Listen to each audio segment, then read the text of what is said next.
আপনারা দেখছেন একুশে টেলিভিশন।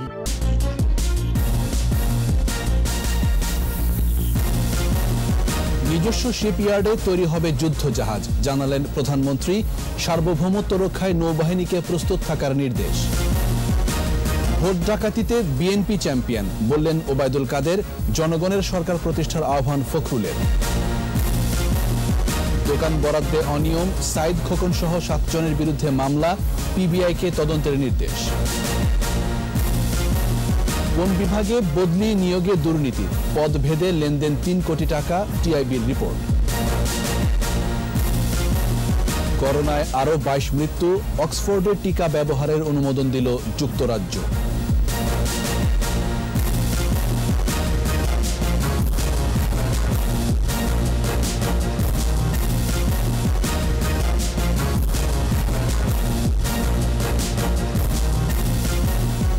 শুনছিলেন ফার্স্ট সিকিউরিটি ইসলামী ব্যাংক লিমিটেড সংবাদ শিরোনাম। আমন্ত্রণ রাত 11টার একুশে সংবাদে, সাথে আছি আমি জাবের হোসেন। দর্শক, একুশে টেলিভিশনের সংবাদ একই সাথে সরাসরি দেখতে পাবেন আমাদের ফেসবুক পেজ www.facebook.com/2124 অনলাইনে।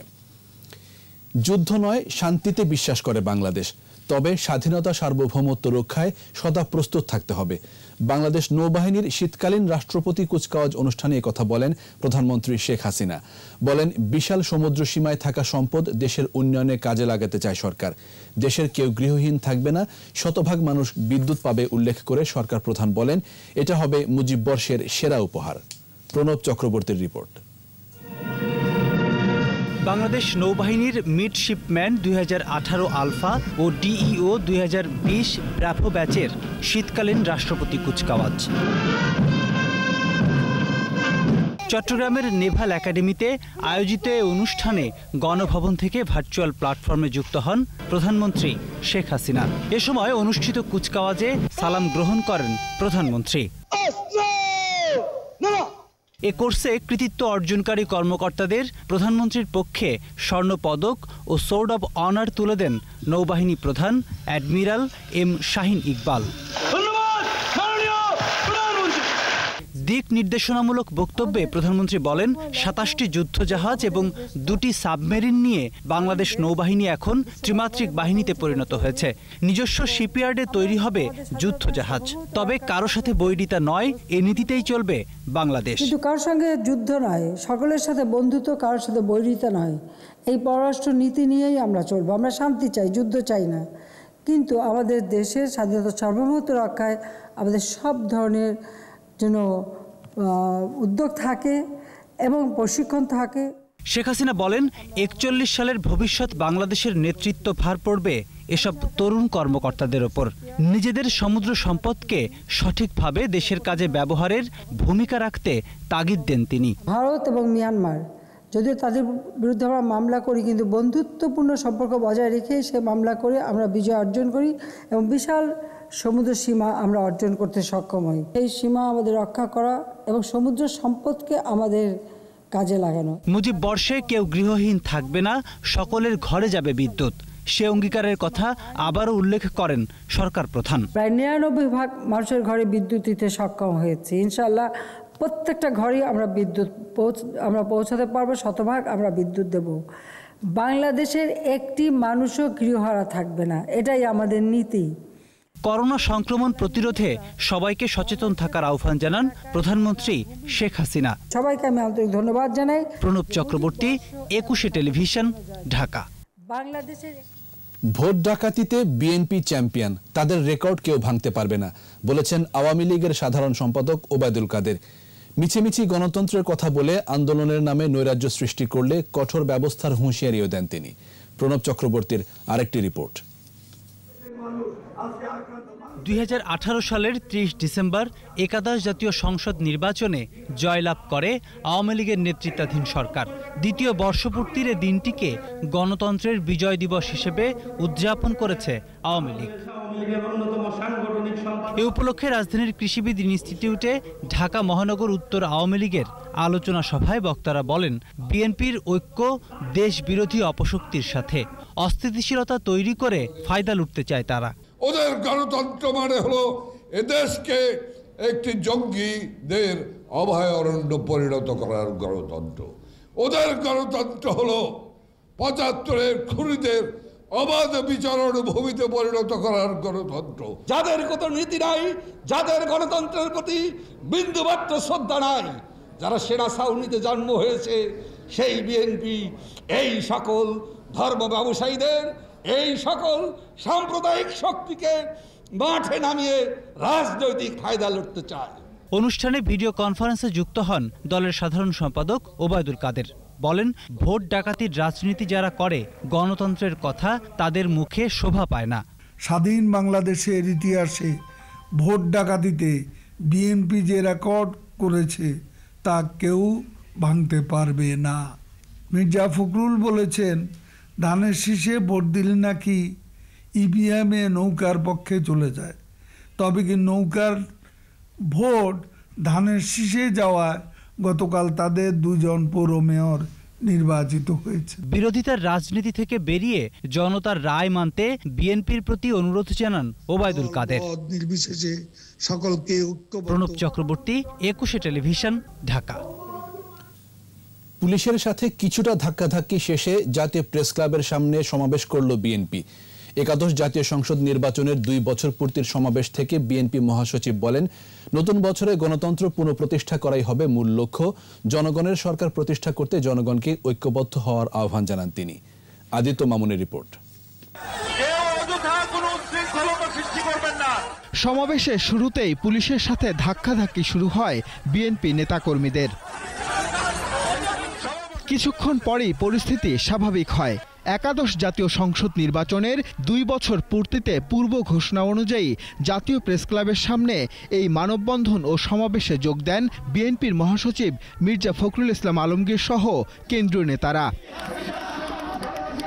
বক্তৃতায় সরকারের ব্যাপক সমালোচনা করেন বিএনপি মহাসচিব। তিনি বলেন, সরকার দলীয়করণ করে সব প্রতিষ্ঠান ধ্বংস করে ফেলেছে।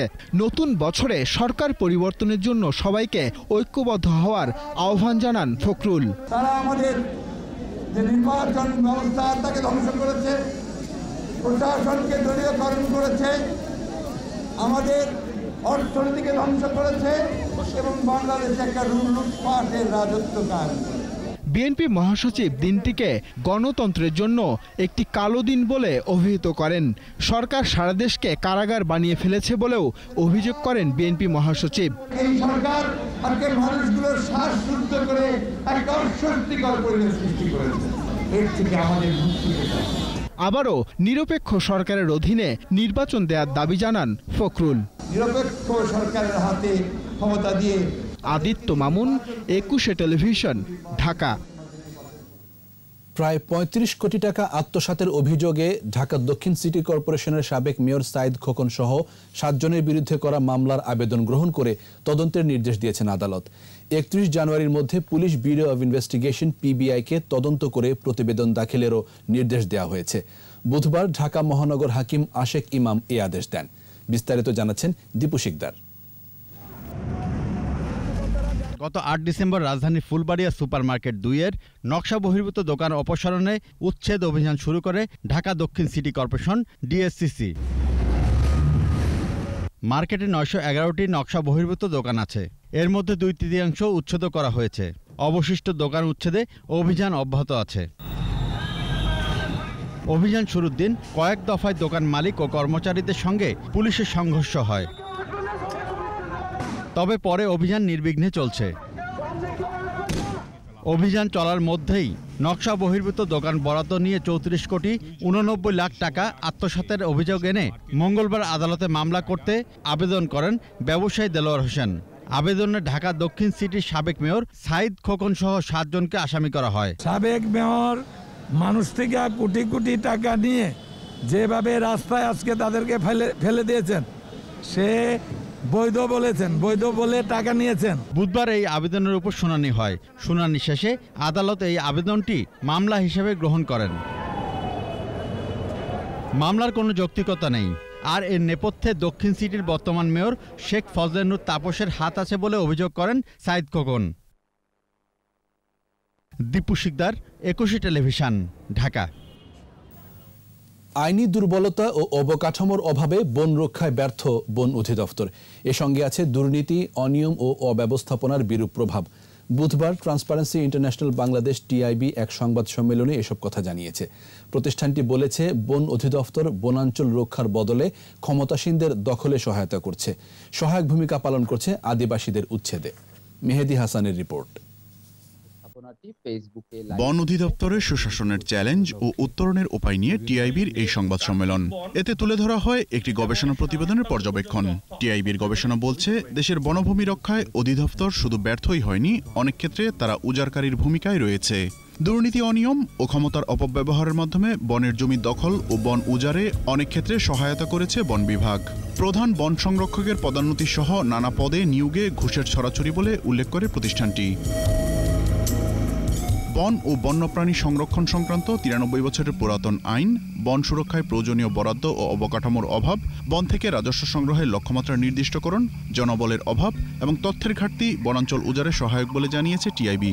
প্রতিষ্ঠানটি বলছে, এসব আইন ও বিধিবিধান সংস্কার করে বন অধিদপ্তরকে কার্যকর করতে সরকারের উদ্যোগও পর্যাপ্ত নয়। সরকার কেন একটা সংরক্ষিত বনকে ইউনিয়ন পরিষদ ঘোষণা করে, সেটা তো আসলে ক্ষমতার ব্যবহার। ক্ষমতা থাকলে যাদের হাতে ক্ষমতা থাকে, ক্ষমতা যখন জবাবদিহিনভাবে চর্চা করার মতো সুযোগ সৃষ্টি হয়ে যায়, তখন সেটা অপব্যবহার হয়। এসব দুর্বলতার কারণে উজাড় হচ্ছে বন, উপকূলীয় অঞ্চলে জলবায়ু পরিবর্তনের ঝুঁকি বেড়েছে। উপকূলীয় বনাঞ্চল যেভাবে অবারিতভাবে উজাড় করা হচ্ছে, সেটা যদি অব্যাহত থাকে, তাহলে জলবায়ু পরিবর্তনের কারণে অভিযোজনের ব্যয় বাংলাদেশের জন্য অস্বাভাবিকভাবে বেড়ে যাবে। এবং ইতিমধ্যে আমরা জানি যে এর বোঝাটি বইতে হচ্ছে উপকূলীয় প্রান্তিক জনগণকে, যাদের মধ্যে অনেকেই ইতিমধ্যে অভ্যন্তরীণ অভিবাসী হিসেবে রূপান্তরিত হয়েছে। এমন পরিস্থিতিতে আইন যুগোপযোগী করার পাশাপাশি বন অধিদপ্তরকে ঢেলে সাজাতে 15 দফা সুপারিশ উপস্থাপন করেছে টিআইবি। আমূল পরিবর্তন দরকার, সংস্কার দরকার, আইনের পরিবর্তন দরকার, নতুন আইন করা দরকার। মেহেদী হাসান, 21 টেলিভিশন, ঢাকা। 24 ঘন্টায় দেশে করোনায় আক্রান্ত হয়ে আরও 22 জনের মৃত্যু হয়েছে। এ নিয়ে মৃতের সংখ্যা দাঁড়ালো 7,531 জনে। স্বাস্থ্যমন্ত্রী জাহিদ মালেক আবারও বলেছেন, জানুয়ারির শেষে ভারতের সেরাম ইনস্টিটিউট থেকে দেশে আসবে ভ্যাকসিন। রাসেল খানের রিপোর্ট। করোনায় 24 ঘন্টায় 22 জনের মৃত্যু হয়েছে। এর মধ্যে পুরুষ 16 জন আর মহিলা 6 জন। নতুন করে শনাক্ত হয়েছে 1235 জন। স্বাস্থ্য অধিদপ্তরের সংবাদ বিজ্ঞপ্তি বলছে, এ পর্যন্ত আক্রান্তের সংখ্যা 5,12,496। দেশের বিভিন্ন হাসপাতালে ও বাড়িতে উপসর্গবিহীন রোগী সুস্থ হয়েছেন 1,507 জন। এ পর্যন্ত সুস্থ হয়েছেন 4,56,070 জন। 24 ঘন্টায় 180টি ল্যাবে অ্যান্টিজেন টেস্ট সহ নমুনা পরীক্ষা হয়েছে 15,408 জন। এ পর্যন্ত নমুনা পরীক্ষা হয়েছে 32,14,344 জনের। এদিকে রাজধানীর মহাখালীতে করোনা নিয়ে আলোচনা সভার আয়োজন করে স্বাস্থ্য অধিদপ্তর। আমরা অতি দ্রুত এই বিষয়গুলো। এ সময় স্বাস্থ্যমন্ত্রী বলেন, করোনার দ্বিতীয় ঢেউ নিয়ন্ত্রণে রয়েছে, অর্থনীতির চাকাও স্বাভাবিকভাবে সচল রয়েছে। সেরাম ইনস্টিটিউট যেভাবে আমাদেরকে খবরাখবর দেয়, জানায়, আমরা আশা করি জানুয়ারি মাসের শেষে অথবা তার আগেও আমরা ভ্যাকসিন পেয়ে যেতে পারি, যেহেতু এটা অনুমোদনের প্রক্রিয়া খুব তাড়াতাড়ি হয়ে যাচ্ছে। তবে সংক্রমণ ঠেকাতে যথাযথভাবে মাস্ক ব্যবহারের প্রতি গুরুত্ব দেন স্বাস্থ্যমন্ত্রী। জাতি সুস্থ থাকলেই আমাদের স্বপ্ন পূরণ হবে। রাসেল খান, 21 টেলিভিশন, ঢাকা। এদিকে অক্সফোর্ড অ্যাস্ট্রাজেনেকার করোনার টিকা ব্যবহারের অনুমোদন দিয়েছে যুক্তরাজ্য। দেশটির ওষুধ নিয়ন্ত্রক সংস্থা medicines and health care regulatory agency MHRA এই অনুমোদন দেয়। তারা বলছে, অক্সফোর্ড অ্যাস্ট্রাজেনেকার করোনার টিকা নিরাপদ ও কার্যকর। ফাইজার বায়োএনটেকের তুলনায় অক্সফোর্ড অ্যাস্ট্রাজেনেকার টিকা সংরক্ষণ, পরিবহন ও প্রদান অনেক বেশি সহজ হবে। যুক্তরাজ্য সরকার অক্সফোর্ড অ্যাস্ট্রাজেনেকার টিকার 100 মিলিয়ন ডোজের আগাম অর্ডার করে রেখেছে।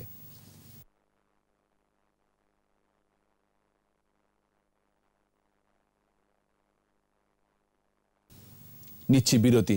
নো মাস্ক নো সার্ভিস বিধি মেনে চলুন, সুস্থ থাকুন। যখন ফিরছি তখন অন্যান্য খবরের সঙ্গে আরও থাকবে। মিজোরাম সীমান্তে সন্ত্রাসীদের অবস্থানের তথ্য আছে, বললেন স্বরাষ্ট্রমন্ত্রী। ভারতের সাথে তথ্য আদান প্রদান চলছে। পলাতক আসামিদের বক্তব্য প্রচারে হাইকোর্টের নিষেধাজ্ঞা, পিকে হালদারের টকশোর ভিডিও তলব।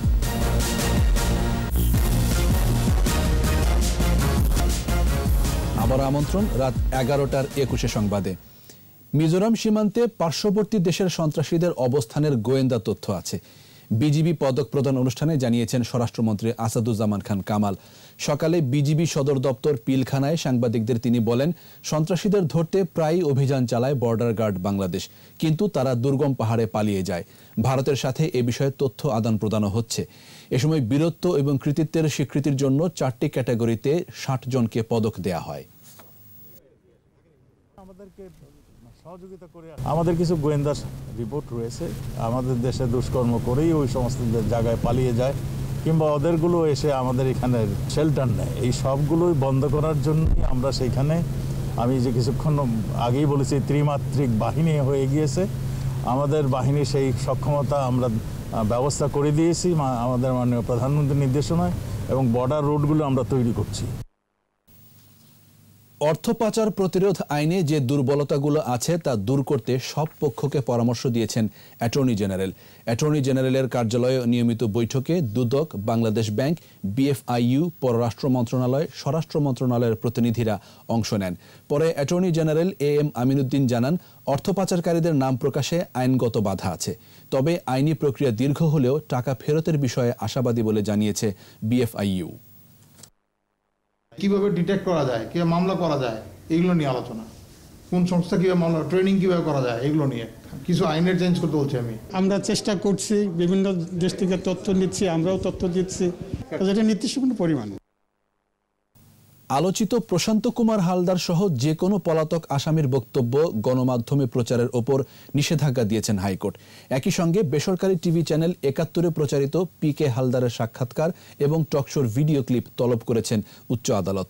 বিচারপতি মোহাম্মদ নজরুল ইসলাম তালুকদার ও বিচারপতি আহমেদ সোহেলের ভার্চুয়াল বেঞ্চ এ আদেশ দেন। বিস্তারিত শাকেরা আরজুর রিপোর্টে। প্রায় ৩.৫ কোটি টাকা পাচারের অভিযোগে পলাতক পিকে হালদারের বক্তব্য কয়েকটি গণমাধ্যমে প্রচারিত হয়। সবশেষ একটি বেসরকারি টেলিভিশন চ্যানেলে সরাসরি টকশোতেও অংশ নেন পিকে হালদার। পিকে হালদারের বক্তব্য মিডিয়ায় প্রচার করা কতটা আইনসঙ্গত তা হাইকোর্টের নজরে আনেন রাষ্ট্রপক্ষ ও দুদকের আইনজীবী। পরে হাইকোর্টের নির্দেশে অভিযোগ লিখিত আকারে জমা দেন দুদকের আইনজীবী। শুনানিতে আদালত বলেন, বাকস্বাধীনতার নামে এ ধরনের পলাতক আসামিদের বক্তব্য টিভি নিউজ বা টকশোতে প্রচারের বিষয়টি অনুমোদন দেয়া যায় না। যেটা কোর্ট যেটা বলছেন সাংবিধানিকভাবে আছে যে এমন কিছু প্রচার করা যাবে না যেটা দেশের স্বার্থে, আইনশৃঙ্খলার স্বার্থের পরিপন্থী হয়। আদেশে হাইকোর্ট 71 টিভি সহ সকল টিভি ও প্রিন্ট মিডিয়া, সামাজিক যোগাযোগ মাধ্যম ও ইউটিউবে পলাতক আসামিদের বক্তব্য প্রচারের উপর নিষেধাজ্ঞা দেন। আদালত পরবর্তী নির্দেশ না দেওয়া পর্যন্ত অথবা সুমোটো রুলটা নিষ্পত্তি না হওয়া পর্যন্ত নিষেধাজ্ঞা দিয়েছে। ইলেকট্রনিক, প্রিন্ট সমস্ত মিডিয়ার উপর, আপনার সোশ্যাল মিডিয়া, অনলাইন সমস্তের উপর কোনো পলাতক আসামি পিকে হালদার সহ তাদের কোনো বক্তব্য ছাপানো যাবে না। পিকে হালদারের বক্তব্য সংবলিত নিউজ ও টিভি টকশোর ভিডিও ক্লিপ 10 জানুয়ারির মধ্যে হাইকোর্টে সরবরাহ করতে ওই টিভি কর্তৃপক্ষকে নির্দেশ দিয়েছে আদালত। 71 টিভি যে লাইভ টক শো করেছে 71 জার্নাল, এবং ওই দিন রাত 10টায় যে সংবাদ প্রচার করেছে সেটার ভিডিও ক্লিপ রেজিস্ট্রার বরাবরে জমা দিতে বলে দিয়েছে। এর আগে পলাতক প্রশান্ত কুমার হালদারের বিরুদ্ধে গ্রেফতারি পরোয়ানা স্বরাষ্ট্র মন্ত্রণালয়ের মাধ্যমে ইন্টারপোলের কাছে পাঠানো হয়েছে। গত 19 নভেম্বর তাকে বিদেশ থেকে ফেরাতে এবং গ্রেফতার করতে কী পদক্ষেপ নেওয়া হয়েছে তা জানতে চেয়ে স্বপ্রণোদিত আদেশ দিয়েছিলেন হাইকোর্ট। শাকেরা আরজু, 21 টেলিভিশন, ঢাকা। রংপুরে প্রতিবন্ধী অটোচালক নাজমুলকে নির্যাতন করে হত্যার ঘটনায় কনস্টেবল হাসান আলীকে 4 দিনের রিমান্ড দিয়েছেন আদালত। একই সঙ্গে স্ত্রী সাথী বেগমকে 2 দিন কারাগারে জিজ্ঞাসাবাদের নির্দেশ দেওয়া হয়। রংপুরের সিনিয়র জুডিশিয়াল ম্যাজিস্ট্রেট ফজলে এলাহির আদালত এই আদেশ দেন। 23 ডিসেম্বর রংপুর পুলিশ ট্রেনিং সেন্টারে কর্মরত কনস্টেবল হাসান আলী রিকশা চুরির অভিযোগ এনে প্রতিবন্ধী নাজমুল ইসলামকে বাড়িতে নিয়ে নির্যাতন চালায়। পরে তার মৃত্যু হয়। এটাকে আত্মহত্যা বলে চালিয়ে দেওয়ার চেষ্টা করা হলে বিক্ষোভ করেন এলাকাবাসী। বিক্ষোভের মুখে হাসান আলী ও তার স্ত্রীকে গ্রেফতার করে 7 দিনের রিমান্ড আবেদন করে পুলিশ। আদালত বুধবার শুনানির দিন ধার্য করেন। বাঙালির অবিসংবাদিত নেতা বঙ্গবন্ধু শেখ মুজিবুর রহমানের স্বপ্নের সোনার বাংলার বাস্তবায়ন ফিলিস্তিনের জনগণকে প্রেরণা জুগিয়েছিল বলে মনে করেন দেশটির পররাষ্ট্রমন্ত্রী রিয়াদ আল মালিকি। মুজিব বর্ষ উপলক্ষে জর্ডানের আম্মানে বাংলাদেশ দূতাবাস আয়োজিত ওয়েবিনারে বক্তারা বলেন, বঙ্গবন্ধু কন্যা শেখ হাসিনা সোনার বাংলা বিনির্মাণের সফল কারিগর। রিপোর্ট দুলি মল্লিকের। বঙ্গবন্ধু শেখ মুজিবুর রহমান শুধু বাঙালি জাতির পিতাই নন, তিনি ছিলেন বিশ্বের নির্যাতিত নিপীড়িত মানুষের নেতা। 1974 সালে জাতিসংঘের সাধারণ পরিষদের অধিবেশনে প্রথমবারের মতো ভাষণে ফিলিস্তিনের প্রতি দ্ব্যর্থহীন সমর্থন তারই প্রতিচ্ছবি। সম্পর্কের ভিত্তি হবে শান্তিপূর্ণ সহাবস্থান, পরস্পরের সার্বভৌমত্ব ও আঞ্চলিক অখণ্ডতার প্রতি সম্মান প্রদর্শন এবং একে অন্যের আভ্যন্তরীণ বিষয়ে হস্তক্ষেপ না করা। ফিলিস্তিনের জন্য বঙ্গবন্ধুর সেই সমর্থনের প্রতি আজও বাংলাদেশ অবিচল। জর্ডানের আম্মানে স্বাধীনতা ও বঙ্গবন্ধুর স্বপ্নের সোনার বাংলা শীর্ষক ওয়েবিনারে সে কথাই তুলে ধরলেন ফিলিস্তিনের পররাষ্ট্রমন্ত্রী রিয়াদ আল মালিকি। আলোচনায় অংশ নিয়ে তিনি বলেন, বঙ্গবন্ধু কন্যা শেখ হাসিনাও একই ভ্রাতৃত্ববোধ অব্যাহত রেখেছেন। Over the past 5 decades, by following his pragmatic leadership, vision and guidance, Bangladesh has achieved remarkable progress in accelerating inclusive development, a unique example that can be followed by developing countries around the world. অনুষ্ঠানে প্রধান অতিথি পররাষ্ট্রমন্ত্রী doctor একে আব্দুল মোমেনের কথায় উঠে আসে বিশ্বের কাছে বাংলাদেশের রোল মডেল হওয়ার গল্প।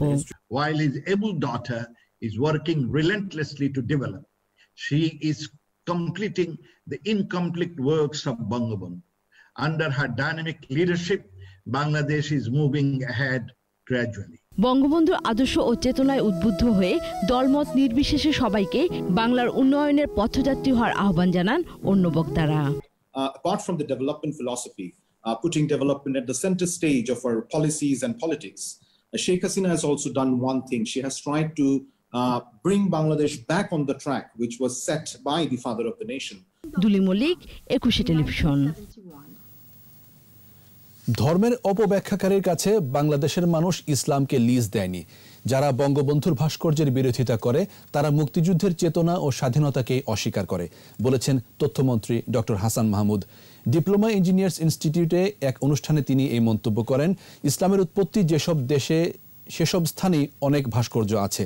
অতীতেও বাংলাদেশে অনেক ভাস্কর্য নির্মিত হয়েছে, সেগুলোর বিষয়ে এসব ধর্ম ব্যবসায়ীরা কোনো আপত্তি করেনি বলে জানান তথ্যমন্ত্রী। এরা তারাই যারা রবীন্দ্রসঙ্গীতের বিরুদ্ধে কথা বলে, এরা তারাই যারা আমাদের স্বাধীনতা যুদ্ধের সময় মুক্তিযোদ্ধাদের কাফের বলে আখ্যা দিয়েছিল, ফতোয়া দিয়েছিল। এরা তারাই যারা আমাদের মা বোনদের গনিমতের মাল বলে ফতোয়া দিয়ে পাকিস্তানিদের হাতে তুলে দেওয়া সেটিকে জায়েজ বলেছিল। এরা তারা, তাদেরই উত্তরসূরি হচ্ছে আজকে যারা বঙ্গবন্ধুর ভাস্কর্য নিয়ে প্রশ্ন তুলছে। রাজধানীর সকল ভাস্কর্যের নিরাপত্তা দেবে ঢাকা মেট্রোপলিটন পুলিশ। ডিএমপি জানিয়েছে, গোয়েন্দা নজরদারি বাড়ানোর পাশাপাশি আরও বেশ কিছু পদক্ষেপ নেওয়া হচ্ছে। এই উদ্যোগকে সাধুবাদ জানালেও এটি স্থায়ী কোনো সমাধান নয় বলে মন্তব্য করেছেন বিশিষ্টজনেরা। স্বাধীনতার সুবর্ণ জয়ন্তীর মুখে মৌলবাদীদের আস্ফালনকে দুঃখজনক বলছেন তারা। ইয়াকুব লিটনের ক্যামেরায় দীপু শিকদারের রিপোর্ট। গত কিছুদিন ধরে একটি মহল ভাস্কর্য বিরোধী অবস্থান নিয়ে মাঠ গরম করার অপচেষ্টা চালায়। এই অবস্থায় কুষ্টিয়ায় বঙ্গবন্ধু শেখ মুজিবুর রহমানের নির্মাণাধীন ভাস্কর্য রাতের আধারে ভাঙচুর করে দুর্বৃত্তরা। এর রেশ কাটতে না কাটতেই ব্রিটিশ বিরোধী আন্দোলনের সৈনিক বাঘা যতীনের ভাস্কর্য ভাঙচুর করা হয়। এরও আগে ঢাকা বিশ্ববিদ্যালয়ের শহীদ মধুসূদন দে মধুদার ভাস্কর্যের কান ভেঙে ফেলে দুর্বৃত্তরা। এই অবস্থায় রাজধানীতে থাকা ভাস্কর্যগুলোর নিরাপত্তায় নতুন করে ভাবছে ডিএমপি। গুরুত্বপূর্ণ সব ভাস্কর্য ঘিরে থাকবে গোয়েন্দা নজরদারি, বাড়ানো হবে টহল। পুলিশ বলছে এই পরিকল্পনায় আরও কয়েকটি পদক্ষেপ যুক্ত করা হয়েছে। গোয়েন্দা নজরদারির পাশাপাশি যেসব ভাস্কর্য সিসি ক্যামেরার আওতাভুক্ত নাই, প্রত্যেকটি ভাস্কর্যকে সিসি ক্যামেরায় আওতাভুক্ত করার জন্য অবিলম্বে সিসি ক্যামেরা স্থাপন করার নির্দেশনা আছে। স্থানীয় জনসাধারণকে নিয়ে আমরা একটা প্রতিরোধমূলক একটা ব্যবস্থা সেটাও আমরা গ্রহণ করব। স্বাধীনতা সুবর্ণ জয়ন্তীর মুখে দাঁড়িয়ে ভাস্কর্যের জন্য আলাদা নিরাপত্তা ব্যবস্থা করা দুঃখজনক বলছেন বিশিষ্টজনেরা। ভাস্কর্যকে রক্ষা করতে আপনার একেবারে টহল বাড়াতে হবে, গোয়েন্দা নজরদারি, এমন কেন? 1000 বছর ধরে তো আছে। মুক্তিযুদ্ধের 50 বছর পূর্তি হতে যাচ্ছে সামনে, এতদিন তো ছিল না, হঠাৎ করে এটা হলো কেন? এর পেছনে যে ষড়যন্ত্রটা, ওই জায়গাটাকেও খেয়াল রাখতে হবে। ডিএমপি যে উদ্যোগ নিয়েছে সেটি অবশ্যই, সেই উদ্যোগকে আমরা সাধুবাদ জানাই, কিন্তু মনে রাখতে হবে যে এটি কখনোই স্থায়ী সমাধান নয়। মৌলবাদের বিরুদ্ধে সবাইকে সচেতন থাকার আহ্বান বিশিষ্টজনদের। দীপু শিকদার, 21 টেলিভিশন, ঢাকা। চলমান অগ্রগতি অব্যাহত থাকলে 2035 সাল নাগাদ বিশ্বের 25তম বৃহৎ অর্থনীতির দেশ হবে বাংলাদেশ। টপকে যাবে সিঙ্গাপুর, মালয়েশিয়া, বেলজিয়াম, ইরান ও মিশরের মতো দেশকে।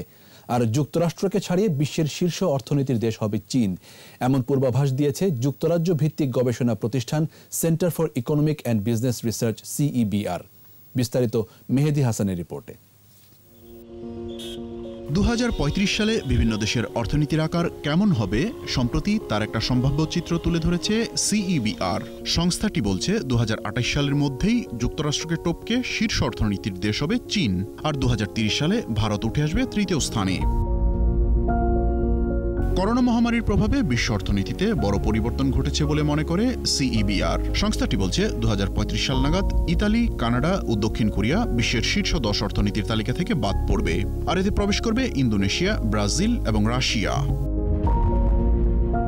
CEBR এর ওয়ার্ল্ড ইকোনমিক লিগ টেবিলে বাংলাদেশের এখনকার অবস্থান 41তম। 2025 সালে হবে 34, এর 5 বছর পর 2030 সালে হবে 28তম, আর 2035 সালে বাংলাদেশ প্রবেশ করবে শীর্ষ 25-এর তালিকায়। ভিয়েতনাম ও ফিলিপাইনও থাকবে শীর্ষ 25-এ। করোনা মহামারী সত্ত্বেও 2020 সালে বাংলাদেশ 3.8% প্রবৃদ্ধি অর্জন করবে বলে মনে করছে CEBR, আর 2021 থেকে 25 সাল পর্যন্ত বাংলাদেশের গড় অর্থনৈতিক প্রবৃদ্ধি হবে 6.8%। তবে এর পরের 10 বছর এই হার কিছুটা কমে 6.5% হওয়ার পূর্বাভাস সংস্থাটির। CEBR বলছে জনসংখ্যার ঘনত্ব ও মানুষের ক্রয় ক্ষমতা বৃদ্ধির প্রভাবে 2035 সালের মধ্যে মালয়েশিয়া, সিঙ্গাপুর, ডেনমার্ক, হংকং, আরব আমিরাত, মিশর, Norway, Argentina, Israel, Ireland, Austria, Nigeria, Belgium, Sweden, Iran ও তাইওয়ানের অর্থনীতিকে ছাড়িয়ে যাবে বাংলাদেশ। তবে অর্থনীতিবিদরা বলছেন মানুষের ক্রয় ক্ষমতা বাড়াতে জোর দিতে হবে অধিক কর্মসংস্থান সৃষ্টিতে, গড়ে তুলতে হবে দক্ষ মানব সম্পদ। PPP অর্থাৎ পারচেজিং পাওয়ার প্যারিটি বা ক্রয় ক্ষমতা সমতা সূচকে বাংলাদেশের মাথাপিছু আয় এখন $5,139। অর্থনীতির আকার নির্ধারণে PPP ভিত্তিক মাথাপিছু আয়ের এই হিসাব বিবেচনায় নিয়েছে CEBR। মেহেদি হাসান, 21 টেলিভিশন, ঢাকা। বিরতি নিচ্ছি। নো মাস্ক নো সার্ভিস বিধি মেনে চলুন, সুস্থ থাকুন। যখন ফিরছি তখন অন্যান্য খবরের সঙ্গে আরও থাকবে। ডিএসইতে লেনদেন ফের 1,500 কোটি টাকা ছাড়ালো। ব্রোকারেজ হাউসগুলোর শাখা খোলার বিধিনিষেধ প্রত্যাহার। এবার যুক্তরাষ্ট্র ও কানাডায় নতুন ধরনের করোনা ভাইরাস, ইংল্যান্ডে পূর্ণ লকডাউনের সুপারিশ। দেখছেন রাত 11টার 21 সংবাদ। গাজীপুর জেলা পুলিশ লাইন্স কার্যালয়ের সামনে চেতনায় স্বাধীনতা ভাস্কর্য উদ্বোধন করা হয়েছে। দুপুরে পুলিশ মহাপরিদর্শক ডক্টর বেনজির আহমেদ ভার্চুয়ালি পুলিশ সদর দপ্তর থেকে এই ভাস্কর্য উদ্বোধন করেন। এই উপলক্ষে পুলিশ লাইন্সের হলরুমে আয়োজিত অনুষ্ঠানে পুলিশ সুপার শামসুন নাহার বলেন, বঙ্গবন্ধুর চেতনা লালন ও ধারণ করে পুলিশ সার্ভিসের মান সমুন্নত ও দেশপ্রেমকে জাগ্রত রাখার লক্ষ্যেই এটি নির্মাণ করা হয়েছে। অনুষ্ঠানে বক্তব্য রাখেন ঢাকা রেঞ্জের ডিআইজি হাবিবুর রহমান। পরে অতিথিরা চেতনায় স্বাধীনতা ভাস্কর্যে ফুল দিয়ে শ্রদ্ধা নিবেদন করেন।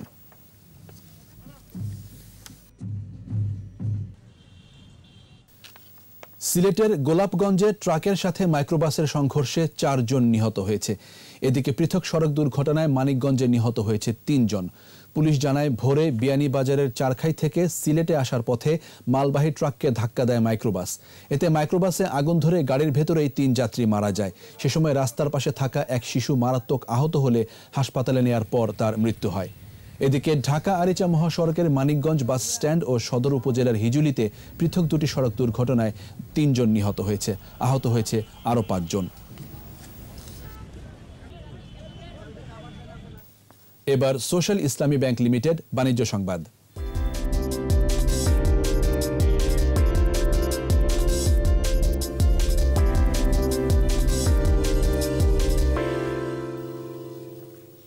দেশের প্রধান পুঁজিবাজার ঢাকা স্টক এক্সচেঞ্জের দৈনিক লেনদেন আবারও 1,500 কোটি টাকা ছাড়িয়েছে।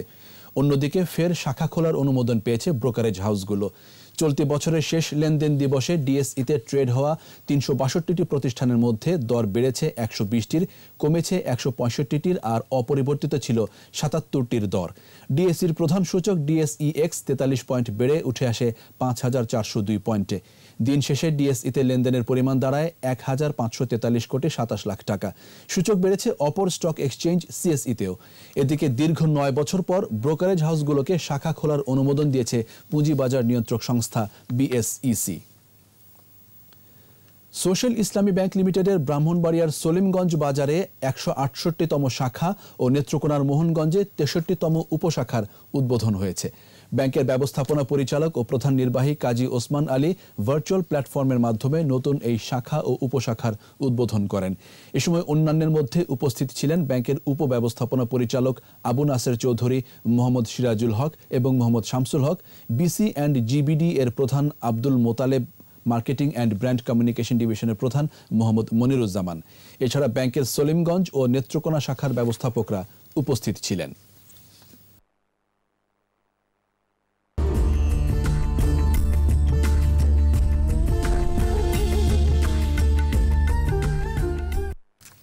মহান মুক্তিযুদ্ধের সময় পাকিস্তানি হানাদারদের বর্বরতা, মুক্তিযোদ্ধাদের বিভিন্ন অপারেশন সহ নানা বিষয়ের উপর চলচ্চিত্র বা তথ্যচিত্র হতে পারে বলে মনে করেন মুক্তিযুদ্ধ বিষয়ক মন্ত্রী আ.ক.ম মোজাম্মেল হক। বাংলাদেশ শিল্পকলা একাডেমির জাতীয় চিত্রশালা মিলনায়তনে সরকারি অনুদানে কাউসার চৌধুরী নির্মিত প্রামাণ্যচিত্র বধ্যভূমিতে একদিন এর উদ্বোধনী প্রদর্শনীতে যোগ দেন মন্ত্রী। সে সময় তিনি বলেন, শিক্ষার্থীদের বয়স উপযোগী করেও মুক্তিযুদ্ধের চলচ্চিত্র নির্মাণ করতে হবে। দেশের গৌরবময় ইতিহাসের দিকগুলো সংরক্ষণে সবার আরও এগিয়ে আসা উচিত বলে মনে করেন মুক্তিযুদ্ধ মন্ত্রী। এর আগে দেশের 148টি বধ্যভূমি নিয়ে নির্মিত প্রামাণ্যচিত্রটি প্রদর্শিত হয়। এতে মুক্তিযোদ্ধা এবং সে সময়কার প্রত্যক্ষদর্শীদের জবানিতে উঠে আসে হানাদার বাহিনী ও তাদের এদেশীয় দোসরদের বর্বরতার কথা। এখানে এই যে নিচু জায়গাটা লাশে পরিপূর্ণ হয়ে গেছে এবং লাশের উপরে পড়ে ওখান থেকে আমি আমাগুলো দিয়ে বেরিয়ে গেছি। জোহা হলের বদ্ধভূমি থেকে উদ্ধার করা বেশ কিছু হাড়গোড় আর মাথার খুলি ঢাকা জাতীয় জাদুঘরে পাঠিয়ে দেওয়া হয় 72-এ।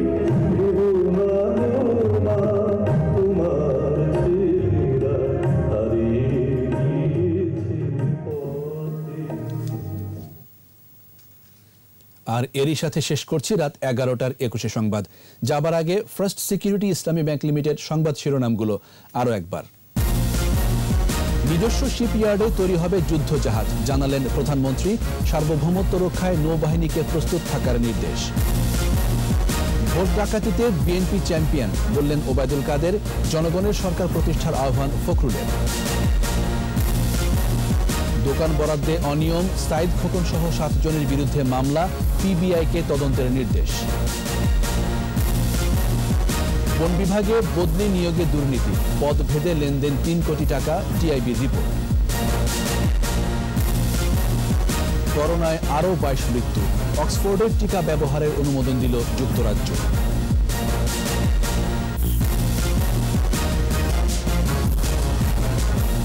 একুশে টেলিভিশনের সর্বশেষ খবর জানতে ডায়াল করুন 2021 নম্বরে আর ভিজিট করুন ekushe-tv.com এই ওয়েবসাইট।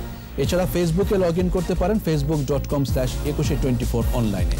আমাদের পরের সংবাদ রাত 1টায় দেখার আমন্ত্রণ রইল। স্বাস্থ্যবিধি মেনে চলুন, সুস্থ থাকুন।